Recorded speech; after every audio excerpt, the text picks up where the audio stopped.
E dentre os temas que foram apresentados ali no workshop, um deles é plantas de cobertura para a melhoria de produtividade. E eu conversei com o pesquisador.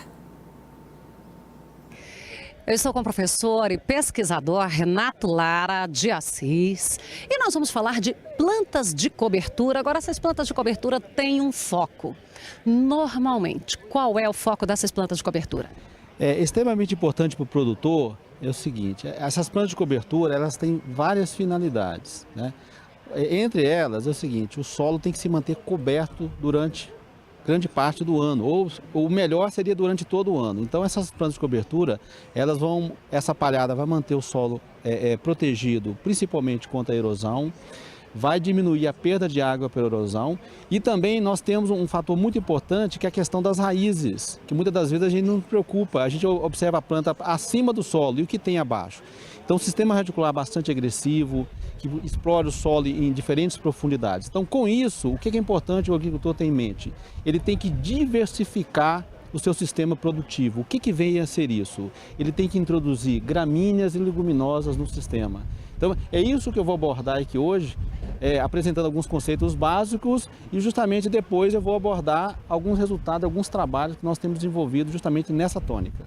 E tem assim, para a gente pegar e falar assim, a prioridade, porque você falou de gramíneas e as leguminosas, né? Dá para as leguminosas mesmo, né? Isso. Dá para pegar e falar assim, essa é melhor ou não tem essa melhor? Precisa ter uma sucessão das duas? Porque na verdade o que acontece? Quando a gente fala de rotação de culturas, nós estamos falando de plantio de uma leguminosa e uma gramínea sucessivamente no período de verão. Então, na região já é tradicional, o pessoal planta soja, que é uma leguminosa, e planta o milho, que é uma gramínea, isso. Agora, nós temos que ver que durante grande parte do ano, nós temos que ver na safrinha, nós temos que adotar um plantio de alguma espécie também. E normalmente a gente utiliza muitas gramíneas. Aí nós temos também o quê? Nós temos que manter o solo, depois que se colhe a cultura da safrinha, ele tem que se manter coberto. Então, hoje nós temos um sistema de integração lavoura-pecuária, que é importante porque a gente insere uma outra espécie, uma terceira nesse sistema, que é a braquiária. Então, vai ser apresentado aqui, está sendo apresentada uma palestra justamente mostrando isso, que o solo tem que se manter coberto durante todo o ano, né, com culturas ali. Professor, você falou aqui essa questão aí das gramíneas, né? E a gente fazer sucessão ou rotação e até onde eu posso fazer. E nesse caso, quando eu uso a soja ou milho e às vezes o milho já consociado com braquiária, para a hora que eu tiro o milho ainda me sobra uma braquiária, que eu posso entrar ainda com o animal. Mas são gramíneas, a braquiária e o milho. Isso aí, o fato de mudar essa espécie vai contribuir com o meu solo? Porque na verdade o que nós temos? Quando a gente fala de rotação, então você tem que alternar na safra de verão, soja e milho. Agora, quando você entra na safrinha com milho e braquiária, nós vamos aportar mais biomassa, é muito bom. Então, o que acontece?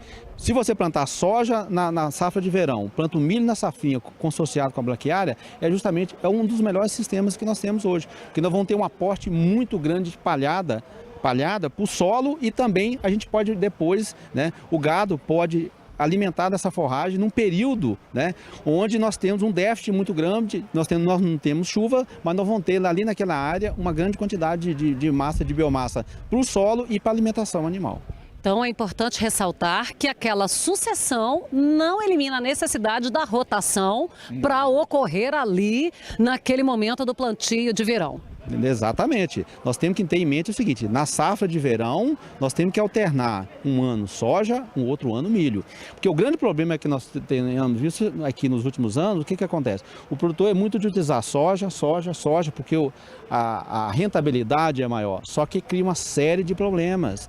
Porque a soja ela produz muito pouca palha, o sistema radicular da soja explora um volume menor de solo. Já o milho, a quantidade de palha é muito maior e o volume explorado pelo milho é muito maior do que a soja. Então isso é importante porque a raiz mais profunda ela busca água, ela busca nutrientes, ela recicla esses nutrientes. E quando a gente tem esse sistema de rotação e o milho na safrinha consociado com a braquiária, aí realmente é o seguinte, nós vamos agregar muito para o solo, né? E rentabilidade para o produtor, que é o mais importante. E falando de rentabilidade, ele pode fazer uma programação dentro da área dele e fazendo ali em 5 anos essa rotação, tipo ele fazer 20% da área esse ano, para não dar aquele impacto financeiro muito grande? Exatamente, é isso que a gente preconiza. Normalmente, toda tecnologia, ela tem alguns ajustes. Então, o que o produtor tem que fazer?